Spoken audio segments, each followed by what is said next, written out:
Welcome प्यारे बच्चों, engineers gateway के इस यूट्यूब प्लेटफॉर्म पर मैं ललित राठी आपका स्वागत करता हूं। जैसा कि आप लोग जानते हैं कि मैं यहां पर आपको engineering physics subject cover up करा रहा हूं जो एकेटीयू के एज पर न्यू सिलेबस आया हुआ है। वहां पर हम यूनिट नंबर 3 पर हैं और यूनिट नंबर 3 का नाम जैसा आप जानते हैं वेव ऑप्टिक्स है। ठीक है, तो अगर मैं आपको बताऊं तो हमने इस यूनिट को चैप्टर 1 और चैप्टर 2 दो पार्ट्स में डिवाइड करके पढ़ा हुआ है। चैप्टर फर्स्ट आपने इंटरफेरेंस पढ़ा है और चैप्टर नंबर सेकंड आपने डिफ्रैक्शन पढ़ा है। ठीक है, तो ये दो चैप्टर हैं आपके इस यूनिट से। फर्स्ट चैप्टर के हमने सारे टॉपिक कवर अप कर लिए हैं। अगर आपने नहीं देखा है तो आप प्रीवियस वीडियोस जाकर चेक कर सकते हैं या इस यूनिट की प्लेलिस्ट जाकर चेक कर सकते हैं। उसके बाद हमने चैप्टर नंबर सेकंड स्टार्ट किया। चैप्टर नंबर सेकंड में हमने डिफ्रैक्शन के बारे में क्या होता है ये जाना। फिर हमने diffraction due to single slit पढ़ा, diffraction due to double slit पढ़ा और उसके बाद diffraction due to the N slit जिसको हम डिफ्रैक्शन ग्रेटिंग बोलते हैं वो भी हमने कवर अप किया। इन लेक्चर्स की खासियत यह है कि यहां पर आपको केवल टॉपिक नहीं पढ़ा गया, उसमें 2 नंबर के क्वेश्चन, लॉन्ग क्वेश्चन और साथ के साथ कॉन्सेप्चुअल क्वेश्चन जो आपसे एग्जामिनर अपने क्वेश्चन पेपर में तो पूछ सकता है आप लोगों के, लेकिन जब आप वाइवा देंगे इंजीनियरिंग फिजिक्स का तो तब भी वो कॉन्सेप्चुअल क्वेश्चन आपके बहुत काम आने वाले हैं। ठीक है, तो अगर आपने वो वीडियोस नहीं देखी हैं तो प्लीज़ आप पहले डिफ्रैक्शन के बारे में थोड़ा पढ़ लें, उसके बाद ही इस वीडियो को देखें, क्योंकि ये डिस्पर्सिव पावर और रिजॉल्विंग पावर जो आज हमारा टॉपिक है, ये दोनों टॉपिक्स आपके डिफ्रैक्शन चैप्टर से हैं और इनको समझने के लिए आपको प्रीवियस वीडियोस देखना पड़ेगा। ठीक है, चलिए, अगर आपने प्रीवियस वीडियोस देखी हैं तो आपको बहुत इजीली समझ में आ जाएगा कि डिस्पर्सिव पावर और रिजॉल्विंग पावर क्यों है। क्योंकि क्या है, जो डिस्पर्सिव पावर और रिजॉल्विंग पावर है बेटा, ये आपकी डिफ्रैक्शन ग्रेटिंग से कनेक्ट है, उसी से रिलेटेड है ना। तो चलिए आज हम दोनों टॉपिक्स को कवर अप करते हैं। इनसे थ्योरी कैसे पूछी जाती है, डेरिवेशन अगर पूछा जाता है तो आपको उसमें क्या करके दिखाना है, ये हम यहाँ पर देखने वाले हैं। तो जैसा कि आप देख रहे होंगे, सबसे पहले हमारा हेडिंग लिखा हुआ है डिस्पर्सिव पावर। तो पहले हम डिस्पर्सिव पावर को डिफाइन कर लेते हैं कि डिस्पर्सिव पावर एक्चुअल में होती क्या है। 2 नंबर में अगर आपसे डिस्पर्सिव पावर पूछा जाता है तो आप क्या लिखेंगे? तो यहां पर लिखा हुआ है the dispersive power of a diffraction grating. जैसे मैंने बताया था बेटा कि ये ग्रेटिंग के लिए हैं दोनों, डिस्पर्सिव पावर और रिजॉल्विंग पावर, है ना। तो dispersive power of a grating is defined as the rate of change of angle of diffraction, यानी कि जो रेट ऑफ चेंज है किसका, एंगल ऑफ डिफ्रैक्शन, जिस एंगल पर आपकी लाइट डिफ्रैक्ट हो रही है, with the change in the wavelength. Wavelength में जो चेंज हो रहा है लाइट की, उसके हिसाब से जो डिफ्रैक्शन के एंगल में चेंज हो रहा है, उनका जो रेशो है is called the dispersive power of plane grating. Is that clear? I hope आपको समझ में आया होगा कि यानी कि जो चेंज हो रहा है लाइट की वेवलेंथ में, उसके अकॉर्डिंग जो डिफ्रैक्शन के एंगल में चेंज हो रहा है, that's called the dispersive power of a grating. ठीक, अगर सपोज हम मान लेते हैं if the wavelength changes from lambda to lambda plus d lambda, ठीक है, and respective change in the angle of diffraction be from theta to theta plus d theta. Alright, कहने का मतलब ये, अगर वेवलेंथ लैम्डा है तो डिफ्रैक्शन एंगल थीटा है, और wavelength lambda plus d lambda हो गई है तो एंगल जो होगा डिफ्रैक्शन वो थीटा प्लस डी थीटा हो जाएगा। Then the ratio is expressed as d theta upon D lambda, यानी कि वहां पर जो रेशो आएगा वो क्या है, d theta upon D lambda. यहां पर ये यही बता रहा है कि change in the diffraction angle with respect to change in the wavelength. ठीक है, तो ये डिस्पर्सिव पावर होगी। अगर 2 नंबर में पूछता है तो केवल और केवल आपको यहां तक एक्सप्लेन करना है। अब अगर उसने डेरिवेशन के साथ पूछ लिया है तो अब हम आगे इसको डिफाइन करने वाले हैं। ठीक है, यानी कि D theta upon D lambda की वैल्यू क्या आती है वो हम यहां पर मेजर करने वाले। तो यहां पर लिखेंगे the angle of diffraction theta for the principal maximum is related to the corresponding wavelength by, यानी कि जो एंगल ऑफ डिफ्रैक्शन थीटा है वो प्रिंसिपल मैक्सिमा से रिलेट करके अगर हम लिखते हैं वेवलेंथ की फॉर्म में, then you can write here e plus d sine theta equals to n lambda. अगर आपने लास्ट का लेक्चर देखा होगा तो मैंने यहाँ पर बताया था ई प्लस डी क्या है, यहाँ पर डिफ्रैक्शन ग्रेटिंग एलिमेंट है ना, यानी कि डिफ्रैक्शन ग्रेटिंग एलिमेंट है आपका ई प्लस डी। इस पे न्यूमेरिकल भी पूछे जाते हैं कि diffraction grating element find out कीजिए, तो वहां पर ई प्लस डी की वैल्यू वो पूछता है। ई जो है वो विड्थ है आपकी स्लिट की, और डी है उन दोनों के बीच में सेपरेशन। ठीक है, कहीं कहीं पर आपको ये ए प्लस बी भी देखने को मिलेगा, तो मैंने आई थिंक दोनों तरह से कराया हुआ है। कहीं जो सिंगल स्लिट था शायद उसमें हमने ए और सेपरेशन बी इस तरीके से हमने लेकर चला हुआ है, तो आप उससे कंफ्यूज ना हो। मैंने इसीलिए आपको करा दिया कि बच्चे कहीं पर ए प्लस बी पढ़ते हैं, कहीं पर ई प्लस डी पढ़ते हैं, तो मैंने दोनों को रिलेट करके यहाँ पर पढ़ाया हुआ। ठीक है, तो यहाँ से ये हो जाता है e plus d sine theta equals to n lambda. Clear? चलिए अब आगे देखते हैं आगे क्या लिखा हुआ है। आगे लिखा हुआ है the dispersive power of a diffraction grating is defined as the rate of change of the angle of diffraction with the wavelength of light. ये हमने पीछे अभी एक्सप्लेन कर दिया, d theta upon D lambda. ये डेरिवेशन के लिए है, जो दोबारा से मुझे बताना पड़ रहा है, ये डेरिवेशन के लिए है ना। तो प्रिंसिपल मैक्सिमा के लिए रिलेट करते हैं कॉरेस्पॉन्डिंग वेवलेंथ, आपका ये हो जाएगा e plus d sine theta equals to n lambda. तो अब हम यहाँ पर क्या करते हैं बेटा, एक सेकेंड, ये रिजल्ट है। अगर मैं इस इक्वेशन का डिफ्रेंसिएशन कर दूं विद रेस्पेक्ट टू लैम्डा, क्योंकि हमें क्या चाहिए, डी लैम्डा अपॉन वो sorry d theta upon D lambda, then अगर मैं इसको इक्वेशन नंबर ए कंसीडर करता हूं, then differentiate equation A with respect to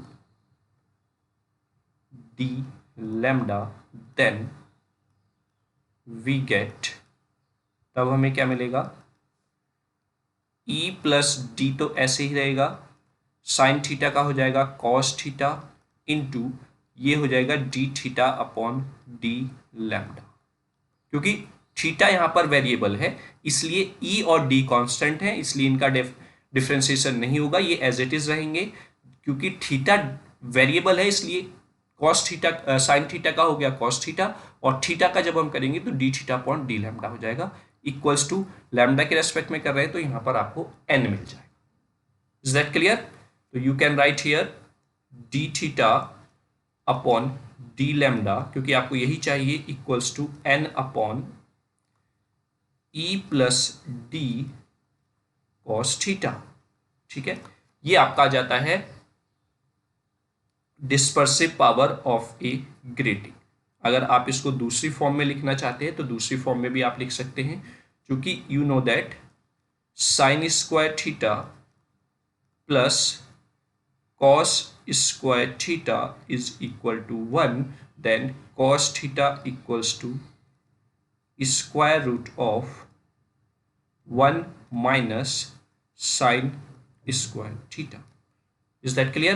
और अगर आप यहाँ से इक्वेशन ए से sin थीटा की वैल्यू फाइंड आउट करना चाहते हैं तो you can also write here n lambda upon E plus d. ठीक है, इस तरीके से आप साइन थीटा की वैल्यू फाइंड आउट कर सकते हैं, और यहाँ पर जब आप पुट करेंगे तो स्क्वायर रूट में आ जाएगा आपके पास 1 minus N square lambda square upon ई प्लस डी का होल स्क्वायर। और जब ये वैल्यू आप उठाकर यहाँ पर पुट करेंगे कॉस थीटा की जगह, then we get like this, d theta upon D lambda equals to N upon E plus d bracket, और उसके अंदर आ जाएगा square root of 1 minus N square lambda square upon E plus D का whole square. ठीक है, और अगर आप नीचे वाली टर्म में यहाँ पर ई प्लस डी का होल स्क्वायर अगर एलसीएम ले लेते हैं तो देन यू गेट, इसके बाद मैं यहाँ पर बता देता हूँ, d theta upon D lambda equals to N upon bracket के अंदर आपका आ जाएगा ई प्लस डी का whole square minus N square lambda square. ठीक है, तो इस फॉर्म में भी आप वैल्यू लिख सकते हैं। ये कब काम आएगी? अगर आपको न्यूमेरिकल में वैल्यू पूछ ले डिस्पर्सिव पावर की और वहां पर एंगल ऑफ डिफ्रैक्शन नहीं दिया हुआ, उसने केवल स्लिट की विड्थ दे दी, सेपरेशन दे दिया और वेवलेंथ दे दिया, तब आप इस फॉर्मूले का यूज करेंगे। इसलिए मैंने आपको इस फॉर्म में भी इसको बता दिया। अब आप सोचे होंगे जब हमने बेटा एलसीएम लिया तो एलसीएम लेने पर ई प्लस डी का स्क्वायर जब स्क्वायर रूट में आएगा तो वो बाहर आ जाएगा और वो अपॉन में रहेगा, तो इस ई प्लस डी को कैंसिल आउट कर देगा। Is that clear? Then you get this form. तो आप इस फॉर्म का यूज करेंगे जब न्यूमेरिकल आप करते हैं, तब वहां पर आपको इसका लाभ मिलेगा। ठीक है, तो अगर डेरिवेशन पूछता है तो आप यहां तक भी छोड़ सकते हैं वैल्यू को और यहां तक भी कर सकते हैं। यहां तक करेंगे तो एग्जामिनर को लगेगा कि हाँ बच्चे को जानकारी है और भी। ठीक है, चलिए, तो डिस्पर्सिव पावर क्या है ये आपको पता चल गया है। अब इसका कंक्लूजन देखते हैं, इस फॉर्मूले से क्या क्या कंक्लूजन निकलता है। चलिए, मैं फॉर्मूला यहां पर लिख देता हूं। फॉर्मूला अगर मैं यहां पे लिखूं तो वो है d theta upon D lambda equals to N upon E plus D cos theta, है ना। और दूसरी फॉर्म क्या, वैसे मेनली इसी फॉर्म का यूज होगा। दूसरी फॉर्म थी N upon square root of E plus D का whole square minus N square lambda square. तो हमारे पास डिस्पर्सिव पावर का फॉर्मूला ये आता है। तो अब यहां से क्या कंक्लूजन निकलता है? पहला कंक्लूजन ये है कि dispersive power is directly proportional to the order n. आप अगर यहां से देखें तो d theta upon D lambda is directly proportional to n है।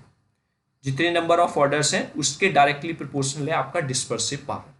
सेकेंड कंक्लूजन क्या निकलता है? Dispersive power is inversely proportional to the grating element. अगर आप यहां से देखें d theta upon D lambda, starting में ही मैंने क्या बताया था? Grating element e plus d. तो ये क्या है? इसके इनवर्सली प्रोपोर्शनल है। तो डिस्पर्सिव पावर इनवर्सली प्रोपोर्शनल होती है किसके? ग्रेटिंग एलिमेंट की। ठीक है, इसका मतलब कि ग्रेटिंग एलिमेंट की वैल्यू अगर बढ़ेगी तो डिस्पर्सिव पावर की वैल्यू घटेगी, और डिस्पर्सिव पावर की वैल्यू घटेगी तो जो आपका ग्रेटिंग एलिमेंट है उसकी वैल्यू बढ़ेगी। ठीक है, आगे जो थर्ड कंक्लूजन है वो ये है कि dispersive power is inversely proportional to cos theta. ठीक है, that is large the value of higher is the dispersive power. कहने का मतलब ये है कि अगर थीटा की वैल्यू हाई है तो क्या होगा? डिस्पर्सिव पावर भी लार्ज होगी, क्योंकि कॉस थीटा के साथ है, कॉस थीटा के इनवर्सली है। D theta upon D lambda is inversely proportional to the cos theta. तो थर्ड कंक्लूजन आपका ये निकल जाता है यहां से। तो तीनों कंक्लूजन आपके फॉर्मूले से आपको क्लियर हो रहे होंगे, क्योंकि एन इसके ऊपर है तो इसलिए वो डायरेक्टली प्रोपोर्शनल होगा। ई प्लस डी और कॉस थीटा नीचे है, अपॉन में है, तो इसलिए वो इनवर्सली प्रोपोर्शनल हो जाएंगे। इनका निगेटिव रिजल्ट पड़ेगा डिस्पर्सिव पावर पर, एन का पॉजिटिव रिजल्ट पड़ेगा डिस्पर्सिव पावर। तो ये कंक्लूजन हो गया आपका डिस्पर्सिव पावर की फॉर्मूले से कि किस किस चीज पर डिस्पर्सिव पावर आपके कैसे डिपेंड करती है। ठीक है, तो अगर आपसे लॉन्ग क्वेश्चन पूछा जाता है तो आपको यहां तक करना है। ठीक है, क्लियर हुआ? तो वो क्वेश्चन आपसे कॉन्सेप्चुअल इस तरीके से भी पूछ सकता है कि राइट डाउन द कंडीशंस या write down the conclusion of dispersive power. Dispersive power का कंक्लूजन फॉर्मूले का या डेरिवेशन का क्या निकलता है, तो आपको इन तीनों पॉइंट्स को वहां पर लिखना होगा। ठीक है, तो इस तरीके से आपसे क्वेश्चन कैसे पूछ सकता है वो भी मैंने आपको लैंग्वेज की फॉर्म में आपको बता दिया। ठीक है, तो ये आपका डिस्पर्सिव पावर था। अब हम नेक्स्ट आते हैं रिजॉल्विंग पावर पे। जैसा यहां पर लिखा हुआ है, resolving power of N optical instrument, या फिर हम इसी को बोलते हैं रेलाइंग जीन्स क्राइटेरियन ऑफ रिजोल्यूशन। अब सबसे पहले हम इसको पकड़ते हैं कि resolving power of N optical instrument क्या कह रहा है। अगर आप इस वर्ड को पढ़ें, सेंटेंस को पढ़ें, तो यहां पर रिजॉल्विंग पावर यानी कि किसी चीज को रिसॉल्व करने की जो पावर है किसकी? ऑप्टिकल इंस्ट्रूमेंट की, वही रिजॉल्विंग पावर कहलाती है। ठीक है, तो अब वो देखते हैं क्या है रिजॉल्व। मतलब कि अगर आप किसी क्वेश्चन को सॉल्व कर पा रहे हैं तो वो आपकी पावर हो गई आपकी स्ट्रेंथ होगी कि आपने इस क्वेश्चन को रिसॉल्व किया है, इस क्वेश्चन को सॉल्व किया है। तो वैसे ही आपके ऑप्टिकल इंस्ट्रूमेंट की, ऑप्टिकल वर्ड है तो लाइट की को रिजॉल्व करने की जो पावर होगी वो उस ऑप्टिकल इंस्ट्रूमेंट की रिजॉल्विंग पावर कहलाएगी। ठीक है, चलिए इसमें देखते हैं। The resolving power of an instrument या optical instrument represents its ability to produce distinctly separate spectral lines of light having two or more close wavelength। अगर आपने डिफ्रैक्शन पढ़ा हुआ है और डिफ्रैक्शन में जब हमें पैटर्न मिलता है तो एक पैटर्न हमको कुछ इस तरीके से मिला, एक स्लिट से दूसरे पैटर्न भी मिलेगा हमको, फिर तीसरी स्लिट से इसी तरीके से वहां पर इंटरफेरेंस भी मिलेगा।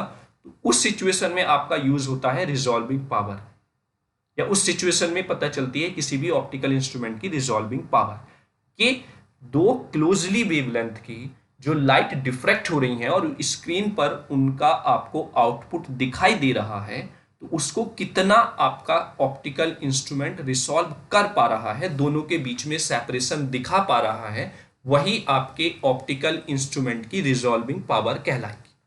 ठीक है, जैसे यहां पर हम देखें, two spectral lines of equal intensities are just resolved, यानी कि दो स्पेक्ट्रल लाइंस को हम जो इक्वल इंटेंसिटी की हैं उनको जस्ट रिसॉल्व कर सकते हैं by an optical instrument when the principal maxima of the diffraction pattern, जब प्रिंसिपल मैक्सिमा डिफ्रैक्शन पैटर्न का due to one fall on the first minima of the diffraction pattern of the other, यानी कि जब वो किसी के minima पर जो डिफ्रैक्शन से मिला है उसके ऊपर फॉल होता है, तब आप ऑप्टिकल इंस्ट्रूमेंट की हेल्प से उन दोनों को रिजॉल्व कर सकते हैं, एक उन दोनों को सेपरेट कर सकते हैं।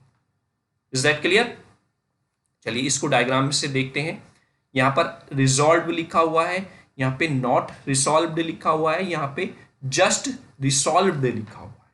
अब इसका मतलब क्या है, आप यहाँ पर देख रहे होंगे बेटा, जो इंटेंसिटी यहाँ पर है मैक्सिमम इंटेंसिटीज, इनको सेपरेट कर दिया क्योंकि ये दोनों सेपरेशन बहुत दूर दूर है, यानी कि इनको बिल्कुल क्लियर दिखा दिया गया है। ठीक है, तो ये हो गया रिसॉल्व्ड, यानी कि किसी ऑप्टिकल इंस्ट्रूमेंट ने इनको दोनों पैटर्न्स को सेपरेटली बहुत क्लियर दिखा दिया। वहीं पर अगर हम यहाँ पर देखें, यहाँ पर आप देख रहे होंगे कि ये एक हायर इंटेंसिटी का, यानी कि प्रिंसिपल मैक्सिमा अगर हम एक तरीके से इसको बोलें, ये आपको यहाँ पर मिल रहा है, फिर दूसरे डिफ्रैक्शन पैटर्न से आपको प्रिंसिपल मैक्सिमा यहां पर देखने को मिल रहा है। तो यहां पर जब हमने ऑप्टिकल इंस्ट्रूमेंट का यूज किया तो इस कंडीशन में आपका ऑप्टिकल इंस्ट्रूमेंट इन दोनों को सेपरेट नहीं कर पाया। अगर वो दिखा रहा है तो वो ये वाली इंटेंसिटी दिखा रहा है, रिजल्टेंट, दिस वन, यानी कि यहां पर इस एरिया में जो रिजल्टेंट इंटेंसिटी है वो ये है, अपर वाली। ठीक है, तो that means it can not be resolve the separation of two spectral lines, तो ये रिसॉल्व नहीं कर पाया। वहीं पर अगर हम देखें यहां पर, तो आप देख रहे होंगे इसका मैक्सिमम पॉइंट ये फॉल हो रहा है कहां पर, मिनिमा पर। सेम एज इट इज इसका मैक्सिमम पॉइंट फॉल हो रहा है किस पर, डिफ्रैक्शन के मिनिमा पर। तो यही लाइन यहां पर लिखी हुई है, जब प्रिंसिपल मैक्सिमा एक डिफ्रैक्शन का फॉल होता है first minima of the diffraction pattern, then two spectral lines are resolved by the optical instrument। तो यहां पर एक लैम्डा 1 वेवलेंथ है, एक लैम्डा 2 वेवलेंथ है, दोनों के बीच का सेपरेशन यहां पर पता चल गया है, और पहला जो लैम्डा 1 है वो इसके किस पर, मिनिमा पर फॉल हो रहा है, और नेक्स्ट ये वाला इसके मिनिमा पर फॉल हो रहा है, तो इसलिए ये दोनों सेपरेट हो जाएंगे। इन दोनों को एक दूसरे से डिफरेंट करके आपका ऑप्टिकल इंस्ट्रूमेंट दिखा देगा। ठीक है, तो here lambda 1 is slightly equal या फिर ग्रेटर देन, बहुत कम डिफरेंस है दोनों की वेवलेंथ। इस तरीके से हमको सेपरेट करना होता है, जिसके ऑप्टिकल या जो भी ऑप्टिकल इंस्ट्रूमेंट इस इंटेंसिटी को या किसी स्पेक्ट्रल लाइंस को रिसॉल्व कर देता है, उसी की वो पावर मैक्सिमम रिजॉल्विंग पावर कहलाती है। जैसे सपोज सामने से कोई गाड़ी आ रही है, इस तरीके से कोई गाड़ी चल के आ रही है, ठीक है, चलिए बहुत सुंदर सी गाड़ी मैं बना देता हूँ आप लोगों के लिए, इसमें बैठ के आप लेक्चर के बाद घूमने निकल जाएंगे। ठीक है, चलिए ये रात का समय है ना। तो ये जब लाइट मतलब गाड़ी आपकी तरफ आ रही है, आप यहाँ पर खड़े हैं, देखिए कौन है ये, आप खुद एनालाइज कर लेना जिसका भी हो, है ना पिक्चर। या सपोज कर लीजिए कि सर ही खड़े हैं यहाँ पर, ये मैं खड़ा हूँ यहाँ पर, ठीक है, और मैं आते हुए देख रहा हूँ इस गाड़ी को, इधर मैं देख रहा हूँ। तो जैसे जैसे आप देखेंगे कि ये गाड़ी मेरे पास आ रही है, स्टार्टिंग में मुझे क्या दिखेगा, जब बहुत दूर है ये गाड़ी तो दिखाई देगा कि कुछ ना कुछ आ रहा है, क्योंकि इसकी जो लाइट है वो ऑन है, तो हमें दिख रहा होगा कि कोई सोर्स आ रहा है, लेकिन हम उसको रिसॉल्व नहीं कर पा रहे कि ये गाड़ी है, बाइक है, ट्रक है, ट्रैक्टर है, या एटसेट्रा कोई अदर व्हीकल है। ठीक है, जैसे जैसे ये हमारे पास आता है वैसे वैसे हम सेपरेट करना स्टार्ट कर देते हैं कि ये जो दोनों सोर्स पहले आपको एक दिख रहे थे, हो सकता है वो दोनों अलग अलग दिखने लगे।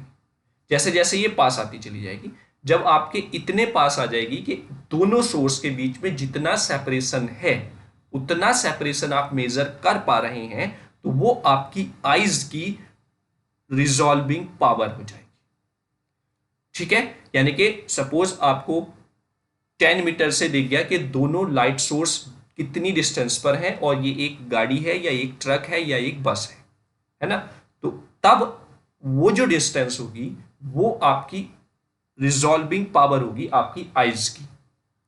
ठीक है, तो इसी तरीके से इंस्ट्रूमेंट की भी रिजॉल्विंग पावर होती। तो मैंने एक एग्जाम्पल के हिसाब से आपको बताया, आई होप आपको अच्छे से क्लियर हो गया होगा कि रिजॉल्विंग पावर एक्चुअल में होती क्या है। ठीक है, चलिए अब रिजॉल्विंग पावर जो डिफ्रैक्शन ग्रेटिंग की है उसको हम कैसे मेजर करते हैं वो चीज भी हम देख लेते हैं, यानी कि डेरिवेशन फॉर्म में हम इसको देखते हैं। तो रिजॉल्विंग पावर ऑफ ग्रेटिंग या डिफ्रैक्शन ग्रेटिंग बोलते हैं हम, तो वो है इफ एन ऑप्टिकल इंस्ट्रूमेंट, अगर हमारे पास कोई एक ऑप्टिकल इंस्ट्रूमेंट है, just resolve two spectral lines of wavelength lambda and lambda plus d lambda, जैसा कि अभी मैंने पीछे आपको दिखाया था कि इसके मिनिमा पे फॉल हो रहा है प्रिंसिपल मैक्सिमा जिसकी वेवलेंथ लैम्डा है, और इसके मिनिमा पर फॉल हो रहा है प्रिंसिपल मैक्सिमा जिसकी wavelength lambda plus d lambda है। तो यहां पर जो ऑप्टिकल इंस्ट्रूमेंट है वो जस्ट रिसॉल्व कर पाएगा आपके दोनों स्पेक्ट्रल लाइंस को। Then lambda upon D lambda is taken as measure of resolving power of the instrument, यानी कि lambda upon D lambda is known as the resolving power of instrument. ठीक है, यानी कि लैम्डा अपॉन डी लैम्डा आपको find out करना है। ठीक, जैसे आप यहां पर देख रहे होंगे लैम्डा एंड डी लैम्डा के ये सोर्सेज यहां पर आके जा रहे हैं, ये आगे जा रहे हैं, फॉल हो रहे हैं। nth maxima of lambda plus d lambda and first minima of lambda, जैसा आप यहां पर देख रहे होंगे ना बेटा, nth मैक्सिमा किसका, इसका फॉल हो रहा है किस पर, फर्स्ट मिनिमा किसके, लैम्डा वेवलेंथ वाले पर, ये यहां पर। ठीक है, वैसे ही यहां पर दूसरी सिचुएशन में देखें तो आपका nth मिनिमा किसका, लैम्डा प्लस डी लैम्डा ये है, और इस पे फॉल हो रहा है principal maxima of wavelength lambda, ये यहां पर। ठीक, तो आपका ऑप्टिकल इंस्ट्रूमेंट इनको रिसॉल्व करेगा तो उसकी रिजॉल्विंग पावर क्या होगी, वो लैम्डा अपॉन डी लैम्डा है, इसी को हमें मेजर करना है। ठीक है, चलिए आगे चलते हैं। यहां पर लिखा हुआ है let a parallel beam of light of two wavelengths lambda and lambda plus d lambda we incident normally on the grating, यानी कि नॉर्मली ये वेवलेंथ की दो लाइट्स आपकी ग्रेटिंग एलिमेंट पर या डिफ्रैक्शन ग्रेटिंग पर इंसिडेंट होती हैं if the nth principal maximum of lambda is formed in the direction dn, यानी कि प्रिंसिपल मैक्सिमा किसका, लैम्डा वेवलेंथ का जो फॉर्म करता है डिफ्रैक्शन वो थीटा एन एंगल पर करता है, then we will have e plus d sine theta n. अभी जो हमने फॉर्मूला पीछे लिखा था स्टार्टिंग में ही हमने थीटा एन लिया है, अब तो sine theta n equals to n lambda हो जाएगा, जहां पर ई प्लस डी क्या है, ग्रेटिंग एलिमेंट है। ठीक है, now the grating equation for the minima is, अब अगर हम मिनिमा के लिए लिखें तो यहां पर ग्रेटिंग नंबर ऑफ रूलिंग्स आ जाएंगे जितना हमारा किस पर है, ग्रेटिंग पर है, n into e plus d sine theta equals to m lambda. Minima के लिए हम m ले लेते हैं, यानी कि m लैम्डा हो जाएगा। जहां पर n क्या है, total number of ruling on the grating, and m जो है can take all the integral values expected 0, capital N, 2n और डॉट डॉट डॉट small n, capital N, because these values of m give respective principal maximas, यानी कि ये values जो होंगी m की वो हमें प्रिंसिपल मैक्सिमाज देंगी उन्हीं को रिसॉल्व करेगा आपका ऑप्टिकल इंस्ट्रूमेंट। ठीक है, चलो आगे आते हैं। यहां पर आगे देखते हैं, it is clear from the above figure, जो अभी हमने पीछे फिगर देखा, the first minimum of lambda adjust to the nth principal maxima of lambda plus d lambda, जैसे मैंने उस फिगर को आपको एक्सप्लेन करके दिखाया था। ठीक है, इन the direction of increasing theta will be obtain for m n small और इंटू कैपिटल N प्लस 1, जैसे वैसे आपका थीटा की वैल्यू बढ़ती चली जाएगी, डिफ्लेक्शन की वैल्यू बढ़ेगी। तो ये फिगर था आपका कुछ इस तरीके से, जो भी हमने पीछे देखा था, ये इनको रिसॉल्व कर रहा था आपका ऑप्टिकल इंस्ट्रूमेंट। ये मिनिमा है, ये इसका मिनिमा है, इस पर ये वाला प्रिंसिपल मैक्सिमा फॉल हो रहा है, इस पे ये वाला प्रिंसिपल मैक्सिमा फॉल हो रहा है। ठीक है, तो आगे देखते हैं, therefore for this minimum we have n into e plus d sine, अब एंगल क्या हो गया, चेंज हो गया है, theta n plus d theta n, और वहीं पर आपके नंबर ऑफ m जो है वो चेंज हो गया है, small n into capital N plus 1 lambda. ठीक है, अब यहां पर हम देखें तो e plus d sine theta n plus d theta n, और आप n से यहां पर डिवाइड कर देंगे तो small n capital N plus 1 divided by capital N और इंटू लैम्डा। ठीक है, अब यहां पर क्या लिखा हुआ है, according to Rayleigh criterion the wavelength lambda and lambda plus d lambda, जो वेवलेंथ है लैम्डा और लैम्डा से चेंज होकर लैम्डा प्लस डी लैम्डा हो रही है, are just resolved by the grating, ये रिसॉल्व होंगी किससे, ग्रेटिंग से, when the nth maxima of lambda plus d lambda is also obtain in the direction theta plus d theta n, यानी कि जो आपका एंगल चेंज हुआ है थीटा से थीटा प्लस डी थीटा, अगर उस पे आपका जो वेवलेंथ चेंज हुई है लैम्डा से लैम्डा प्लस डी लैम्डा, अगर लैम्डा प्लस डी लैम्डा का प्रिंसिपल मैक्सिमा वहां पर मिल जाता है तो आपका रिसॉल्व हो जाएगा क्या, ये दोनों सेपरेट स्पेक्ट्रल लाइंस। ठीक है, that means e plus d sine theta n plus d theta n is equal to now small n bracket में लैम्डा प्लस डी लैम्डा। ये कहां से आया, देखो स्टार्टिंग में हमने लिखा था ना बेटा, यहाँ पे यहाँ पर ये n वेवलेंथ के लिए था, यहाँ पर ये भी n वेवलेंथ के लिए था, सॉरी वेवलेंथ के लिए था। तो जब ये वेवलेंथ चेंज हो गई कहां पर, लैम्डा प्लस डी लैम्डा पर, तो उसी सिचुएशन पे आपको यहाँ पर नेक्स्ट वाला जो चेंज हुआ angle theta n plus d theta n वो मिलने चाहिए, इसलिए यहाँ पर दोनों को हमने चेंज कर लिया सेम टू सेम, तभी आपका रिसॉल्व हो सकती है। ठीक है, क्योंकि जब एक का प्रिंसिपल मैक्सिमा दूसरे के मिनिमा पर फॉल होगा तभी आप रिसॉल्व कर सकते हैं, या ऑप्टिकल इंस्ट्रूमेंट आपका रिसॉल्व कर सकता है उस प्रॉब्लम को। ठीक, चलिए क्लियर हुआ ये। अब हम कंपेयर कर लेते हैं इक्वेशंस को। जब हम देखो यहाँ पर हमने इन दोनों इक्वेशंस को, अगर मैं यहाँ पर नाम दे दूं, इसको ए नाम दे देते हैं, इसको बी नाम दे देते हैं, और अगर ए और बी को दोनों को मैं कंपेयर करता हूं तो इक्वल टू से इधर आप e plus d sine theta n plus d theta n देख रहे हैं, यहाँ पर भी e plus d sine theta n plus d theta n देख रहे हैं। दोनों को कंपेयर करते हैं तो दूसरी तरफ इक्वल टू में जो वैल्यूज हैं वो दोनों आपस में इक्वल रखनी पड़ेंगी, है ना। तो यहाँ पर हमने इक्वल रखा दोनों को, small n capital N plus 1 upon capital N into lambda equals to n, lambda change हो गया लैम्डा प्लस डी लैम्डा में। जब आप इसको सॉल्व करते हैं तो आपने यहाँ पर मल्टीप्लाई कर दिया, इसको ओपन कर दिया, n small capital n lambda plus lambda equals to, इस एन की मल्टीप्लाई इधर कर दी, small n capital n lambda plus small n capital n d lambda, ये वाली टर्म यहाँ से कैंसिल आउट हो जाएगी। Then you get lambda upon D lambda equals to small n capital n, यानी कि हमें यही चीज फाइंड आउट करनी थी, लैम्डा अपॉन डी लैम्डा।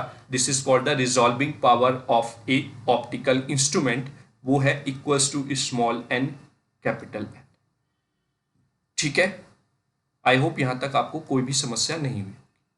ठीक। और अगर हम स्टार्टिंग में देखें, you can write e plus d sine theta n nth के लिए इक्वल्स टू एन लैम्डा।